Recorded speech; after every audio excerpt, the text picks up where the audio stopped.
बचपन की बहुत सी धुंधली पड़ी यादों में आज भी नानी के घर की यादें बिल्कुल ऐसी ताजा हैं जैसे कल ही की बात हो। गर्मियों में स्कूल की छुट्टियां इसलिए अच्छी लगती थी क्योंकि उन छुट्टियों को हम नानी के घर जाकर बिताते थे। सारा दिन मौज मस्ती करने पर भी कोई डांटता नहीं था और शाम होते ही घर के सारे बच्चे नानी की चारपाई के पास बैठकर उनसे उनकी जवानी के किस्से और कहानियां सुना करते थे। नानी की कहानियां सुनना इतना दिलचस्प होता था कि कहानी खत्म होने तक घर के बड़े भी हमारे साथ बैठकर कहानी सुनते हुए दिखाई देते थे। मेरे बचपन की इन यादों ने आपको अपने बचपन की याद दिलाई या नहीं?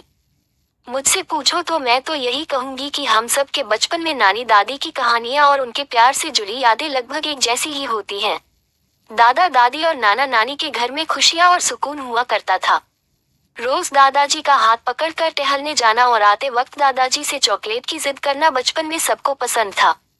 दादी की प्यार वाली डांट और अपनी गोद में बिठाकर खूब सारा दुलार करना तो आपको भी याद आता होगा ना। बचपन एक ऐसी चीज है जिसे फिर से पाया तो नहीं जा सकता, पर उसकी यादों का हाथ पकड़कर वही बचपन वाला एहसास लिया जा सकता है। तो फिर चलिए मेरे साथ बचपन की गलियों की सैर पर। एक वक्त था जब बच्चे दादा दादी की गोद में बैठकर दादी माँ की कहानियां सुना करते थे, लेकिन अब दादी माँ की कहानियों में छिपे अनोखे प्यार की जगह मोबाइल ने ले ली है। बच्चे अब दादा दादी की कहानियां सुनने से ज्यादा वक्त फोन के साथ बिताते हैं। कहते हैं जिन घरों में बच्चे दादा दादी या नाना नानी के साथ रहते हैं, वहाँ बच्चों में संस्कार और आदर्श भाव खुद ब खुद आ जाते हैं। बजाय नानी या दादी माँ की कहानियां सुनने की आदत डालनी चाहिए, क्योंकि दादी माँ की कहानियां बच्चों को बहुत कुछ सिखाती हैं। नानी माँ या दादी माँ की कहानियां नैतिकता और ज्ञान से भरी हुई होती, जिनसे बच्चे जिंदगी के बहुत से सबक सीख जाते हैं। घर के बुजुर्गों से बच्चे जो कुछ सीखते हैं, वो बच्चों की बचपन की जड़ों में खाद और पानी का काम करता है। जैसे पेड़ अच्छा खाद और पानी पाकर खूब बढ़ते हैं, उसी तरह बच्चे भी दादी नानी या दादाजी नाना जी के प्यार और आशीर्वाद से अपने जीवन में सकारात्मक शुरुआत करते हैं। मैं बहुत छोटी थी जब मेरी दादी गुजर गई।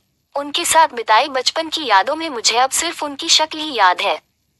हम सब में ऐसे बहुत ही कम लोग होते हैं जो अपने बचपन को नानी दादी के प्यार के साथ बिता पाते हैं, क्योंकि हमारे बड़े होते होते उनकी उम्र हो जाती है। सच ये भी है कि वो लोग बहुत खुशनसीब हैं जिनके घर के बुजुर्ग आज भी उनके साथ हैं। घर के बच्चे और घर के बुजुर्ग दोनों जिंदगी के दो कोनों जैसे होते हैं। एक में जीवन की शुरुआत हो रही होती है और एक जीवन के आखिरी पड़ाव पर होते हैं। जिंदगी के इन दो कोनों का रिश्ता अटूट होता है। दादी नानी बच्चों को संस्कार देती हैं और उन्हें एक अच्छा इंसान बनना सिखाती हैं। सच में उनके बिना बचपन अधूरा है। वो घर की मजबूत नींव होते हैं।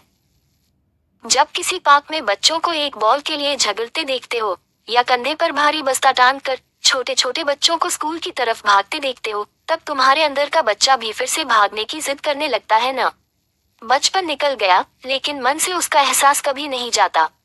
हम सब के अंदर बैठा वो मासूम सा बच्चा आज भी बाहर आने की तलाश में रहता है।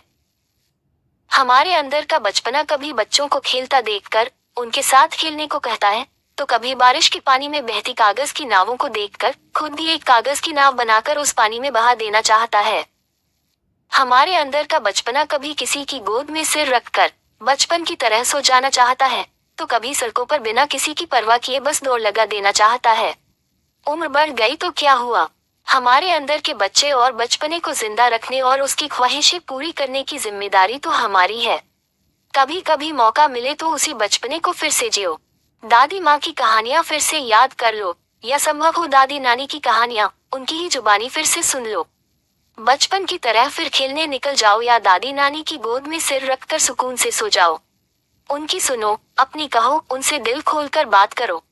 अपने अंदर बचपन संभाल कर रखो और बचपन